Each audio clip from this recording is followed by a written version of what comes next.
Ngikubingelela mbukeli ngiphina ngomukela ukuthi manzonke sekusezona indaba efika ngaso-ke isikhathi uMax-ke umfowabo Makhanya ushiyangalazi kuzona zonke lezi izizwe-ke ezingafuni-ke ukulwisana-ke nabantu-ke bokufika bangaphandle mbukweni. Nansi-ke ividiyo-ke engizothi-ke ngikushiye nayo-ke uMax-ke ngesikhathi-ke ekhuluma konke-ke ongaphakathi kwakhe njengoba-ke abantu abaningi-ke noma-ke ezinye izizwe zingafuni-ke ukuyihlanganisa nawo-ke amaZulu-ke ukuthi-ke kukwazi-ke ukuthi-ke kukhishwe-ke abokufika kuleli zwe lase-South Africa mbukeli-ke. Ngabe kuthini ukuphawula ngalo-ke lolu daba? Ngabe-ke khona-ke obaziyo-ke noma-ke ezinye iy'nhlanga ozaziyo-ke nazo-ke eziqhuba yona-ke le mashi-ke ehamba phambili laphana-ke kuyena-ke uPhakela Umthakathi kanye naye-ke laphana-ke ungizwe-ke umfo kaMchunu mbukela. Awuye laphana-ke comment section sizwe uvo lakho mbukele ukuthi ngabe uthini wena. Siyabonga.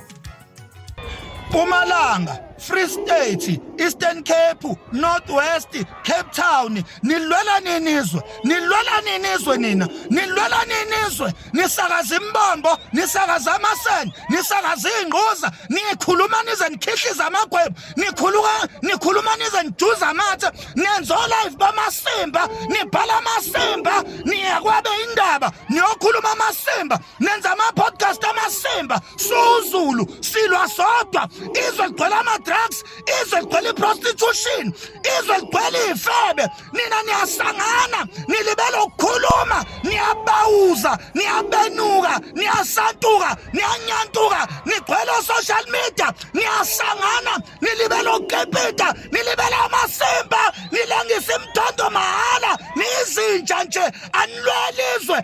uZulu ulwa yedwa, uhulumeni usilahlile, uhulumeni uzigebengu, ufaka ama-illegal foreigners ezweni lethu. Nina nilibele ukusantula imbombo, nilibele ukumelana, niphikisane kwa-social media.